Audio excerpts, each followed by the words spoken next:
तो हेलो बच्चों, आज हम आप लोग को क्लास 12 के यूपी बोर्ड क्लास 12 प्रबंध के प्राकृतिक का महत्व, आज आप लोग को ये चैप्टर हम पढ़ाने जा रहे हैं और बहुत मज़ा आएगा इस चैप्टर में। आप लोग पढ़िए और ये जो नोट्स एक तरीके से बना है इसको आप लिखेंगे तो आप जितना लिखेंगे इसको आपको उतना ही फायदा होगा। मेन पॉइंट हम आपको इस चैप्टर के पढ़ाएंगे और आप लोग समझेंगे तो आप लोग को और मज़ा देगा। आगे देखिए होता है क्या।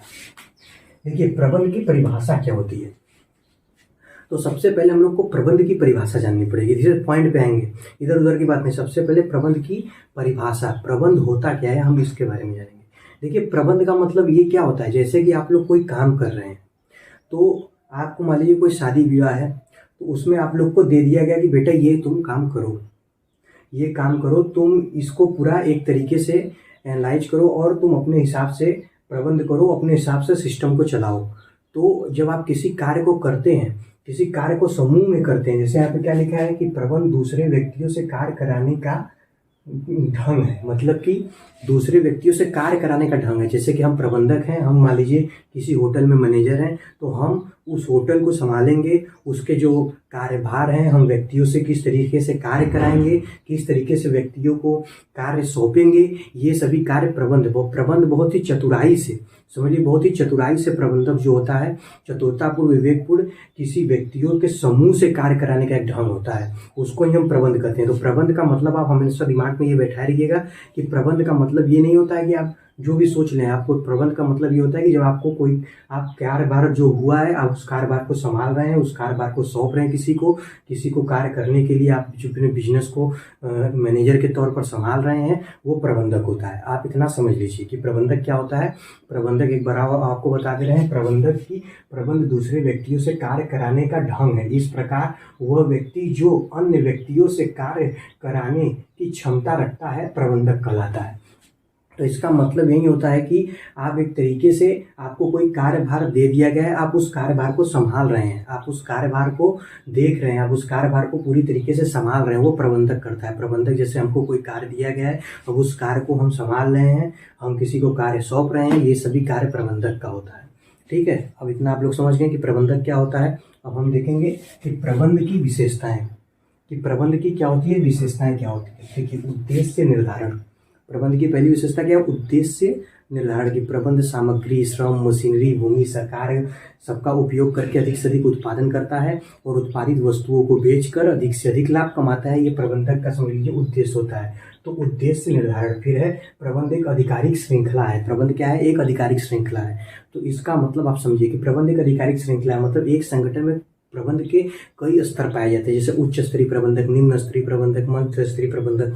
तो निम्न स्तर पाए जाते हैं और जो प्रत्येक स्तर को होते हैं उनको अपना अधिकार प्राप्त होता है और वो उसके लिए जवाबदेह होते हैं। मतलब जैसे हम उच्च स्तरीय प्रबंधक हैं, हम ऊपर से अधिकार देंगे सबको कि तुम ये करो, तुम ये करो। जो निम्न स्तरीय हैं, जो मध्य स्तरीय हैं, वो उनको भी कोई अधिकार प्राप्त होगा, वो भी अपना किसी को अधिकार देंगे। तो ये जो होता है, इसीलिए प्रबंध को क्या है, प्रबंध एक आधिकारिक श्रृंखला है। फिर होता है कि प्रबंध एक सतत क्रिया है। सतत क्रिया क्या होता है, प्रबंध एक सतत क्रिया, इसका मतलब ये हो गया कि जैसे मान लीजिए कोई व्यवसाय है, तो अब व्यवसाय चल रहा है, जैसे कोई व्यवसाय है, व्यवसाय को हम कर रहे हैं तो उसमें हमको समाधान, हम प्रबंधक हैं, हम मैनेजर हैं किसी होटल के मान लीजिए। तो अब हमको उस होटल में कोई भी जो दुविधा आएगी, कोई भी व्यवसाय में जो परेशानी आएगा, उसको हमको समाधान निकालना पड़ेगा। ये समाधान कौन निकालता है, ये समाधान एक प्रबंधक निकालता है। तो प्रबंध एक सतत प्रक्रिया है कि जो व्यवसाय में रोज मुश्किलें आ रही हैं, जो सामना है, जो दुविधाएं आ रही हैं, उसको हमें क्या करना पड़ता है, हल करना पड़ता है। तो ये प्रबंधक का कार्य होता है। फिर होता है कि प्रबंध एक सामूहिक क्रिया है। प्रबंध क्या है, प्रबंध एक सामूहिक क्रिया है। सामूहिक क्रिया का क्या मतलब है कि प्रबंध व्यक्तियों से समूह में कार्य कराता है। जैसे कि अब हम एक प्रबंधक है तो समूह में जितने व्यक्ति हैं उनसे कार्य कराएंगे, तो उससे हम जब कार्य कराएंगे तो क्या होता है, जब हम उनसे कार्य कराएंगे तो प्रबंधक एक समूह में कार्य कराता है। इसलिए प्रबंधक को क्या कहा जाता है कि सामूहिक क्रिया है। क्या है प्रबंधक एक सामूहिक क्रिया है। ये इसकी देखिए परिभाषा आप लोग को पता चल गई, इसकी विशेषता आप लोग को पता चल गई। अगर इतना आप लोग दिमाग में बैठा ले रहे हैं तो आप लोग को समझ लीजिए इस टॉपिक को समझने में कोई परेशानी नहीं होगी। अब देखिए कि प्रबंधक का महत्व, कि अब प्रबंधक का महत्व क्या होता है, ये सब इंपॉर्टेंट सुन लीजिए इस चैप्टर का कि प्रबंधक के महत्व क्या होते हैं। तो प्रबंधक के महत्व की उद्देश्य प्राप्ति में सहायक, उद्देश्य प्राप्ति में सहायक। तो उद्देश्य प्राप्ति में क्या सहायक होता है कि प्रबंधक, एक जो प्रबंधक होता है किसी उद्देश्य को प्राप्त करने में सहायक होता है। किसी उद्देश्य, जैसे कि कोई भी उद्देश्य हो गया, जैसे कि कोई भी व्यवसाय की जब स्थापना होती है तो किसी न किसी उद्देश्य को प्राप्त करने के लिए उसकी स्थापना की जाती है। इन उद्देश्यों को प्राप्त करने के लिए जो प्रबंधक होता है, जो कुशल प्रबंधक होता है, वो आता है और उसको उन उद्देश्यों को प्राप्त करता है। तो ये प्रबंधक जो होता है वो उद्देश्य प्राप्ति में सहायक होता है। समझ रहे हैं क्या होता है? उद्देश्य प्राप्ति में सहायक होता है। फिर संसाधनों के कुशलता उपयोग में सहायक होता है। जो संसाधन होते हैं, जैसे मानवीय भौतिक संसाधन, सीमित साधन होते हैं हमारे पास, उनको पूरा करने के लिए उनमें समन्वय, एकीकरण, नियंत्रण किया जाता है, तो प्रबंधक करता है, जिससे कि संसाधनों के कुशलतम उपयोग में सहायक होते हैं। फिर होते हैं सहायक है, फिर है प्रयासों के एकीकरण करने में सहायक, फिर है अच्छे संबंधों की स्थापना में सहायक। अच्छे संबंधों की स्थापना होता है, जैसे कि जो प्रबंधक होता है तो कर्मचारी जो हैं और जो उस मान लीजिए जो मालिक हैं, स्वामी हैं, वो स्वामी अधिक से अधिक लाभ कमाना चाहते हैं और जो समझ लीजिए वहाँ के कर्मचारी हैं उनको अधिक से अधिक समझ लीजिए वेतन चाहता है। तो इसमें मतभेद उत्पन्न हो सकता है। ये वाला लाइन हम बोले अच्छे संबंधों की स्थापना करने में सहायक। तो इसमें समझ लीजिए कि जो स्वामी है वो अधिक से अधिक लाभ कमाना चाहता है और जो कर्मचारी है उसको अधिक से अधिक वेतन लेने की जरूरत होती है। इसमें कर्मचारी और स्वामी में मतभेद हो सकता है, लेकिन जो प्रबंधक होता है इनके मतभेद को दूर करता है और इनमें समझ लीजिए अच्छे संबंधों की स्थापना करता है। तो ये देखिए, ये 3 पॉइंट आपका कवर हो गया है। फिर है कि अब प्रबंध के उद्देश्य क्या होते हैं हम लोग पढ़ेंगे। फिर है देखिए कि यहाँ पे है प्रबंध के उद्देश्य। तो प्रबंध के अब उद्देश्य क्या होते हैं, अब हम ये लोग जानेंगे। देखिए संगठनात्मक उद्देश्य, संगठनात्मक उद्देश्य का है कि संगठनात्मक उद्देश्य का तात्पर्य पूरे संगठन हेतु निर्धारित किए जाने वाले उद्देश्य से होता है। क्या होता है कि संगठनात्मक उद्देश्य मतलब कि जो प्रबंधक होता है, जो संगठन जो व्यक्तियों को लाया होता है प्रबंधक, उन व्यक्तियों को कार्य सौंपा जाता है। पूरे संगठन हेतु निर्धारित किए जाने वाले उद्देश्य होता है। जो संगठन होता है, जो प्रबंधक होता है, वो पूरे संगठन को लक्ष्य निर्धारित करता है। नीतियाँ जो भी चीजें बनाता है उसको लक्ष्य निर्धारित करता है कि तुम ये काम करो, आप लोग जिस पर्पज से आए हुए हैं उनको वो उद्देश्य निर्धारित करता है। वो सभी संगठनात्मक उद्देश्य में किए जाते हैं। कि संगठनात्मक उद्देश्य का तात्पर्य पूरे संगठन हेतु निर्धारित किए जाने वाले उद्देश्य से होता है। ये होता है संगठनात्मक उद्देश्य। एक तरीके से मतलब आप समझ लीजिए कि संगठनात्मक उद्देश्य का मतलब होता है, जैसे हम प्रबंधक हैं तो जो व्यक्ति आए हुए हैं संगठन में, हम उनको उनके उद्देश्य निर्धारित कर रहे हैं, उसको हम क्या कहेंगे, संगठनात्मक उद्देश्य कहेंगे। क्या कहेंगे उसको, संगठनात्मक उद्देश्य कहेंगे। फिर होता है सामाजिक उद्देश्य। सामाजिक उद्देश्य क्या होता है कि संगठन जो है हमारा, चाहे व्यवसायिक हो चाहे वो गैर व्यवसायिक हो, लेकिन बेटा समाज का अंग होने के कारण उन्हें समाज के कुछ दायित्वों को पूर्ण करना होगा। जैसे कि उत्पादन संबंधित पर्यावरण पद्धति अपनाना, रोजगार देना, तो ये सभी चीजें सामाजिक उद्देश्य में की जाती हैं। तो सामाजिक उद्देश्य का मतलब होता है कि संगठन जो हमारा संगठन होता है वो चाहे व्यवसायिक हो चाहे वो गैर व्यवसायिक हो, लेकिन वो समाज का अंग होने के कारण उन्हें समाज के कुछ दायित्वों को पूर्ण जरूर करना होता है। जैसे कि रोजगार देना, उत्पादन संबंधित पर्यावरण पद्धति अपनाना, वो आदि चीजें।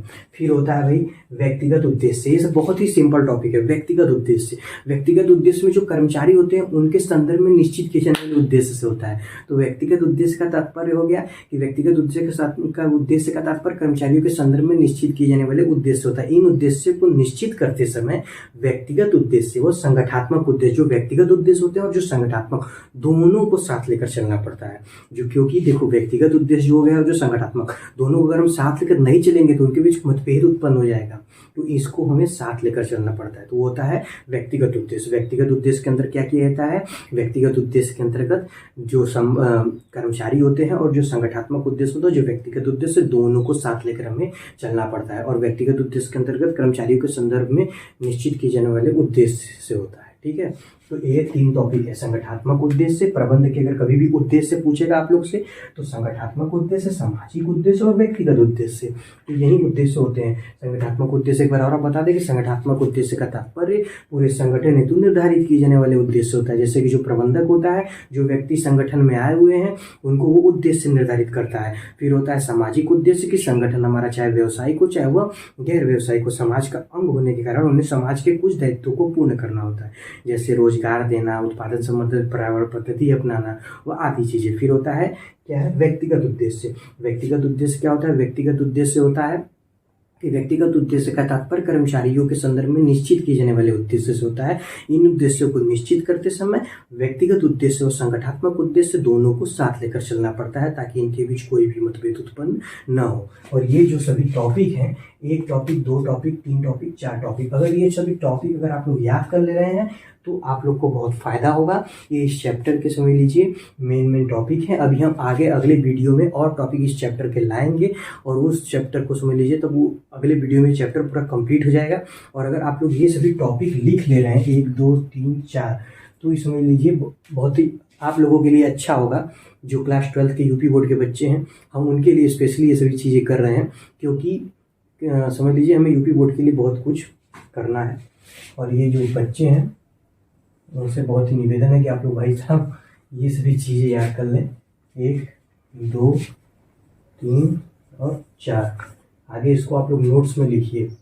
और अगर न समझ में आया तो आप कमेंट बॉक्स में कहिए कि सर हमको नहीं समझ में आ रहा है। हम आप लोग के लिए और अच्छे से वीडियो बनाएंगे और सोचेंगे कि क्या करना है आगे। कि आप लोग से बस यही निवेदन है कि आप लोग सपोर्ट करिए, चैनल को सब्सक्राइब करिए और हिम्मत दीजिए कि और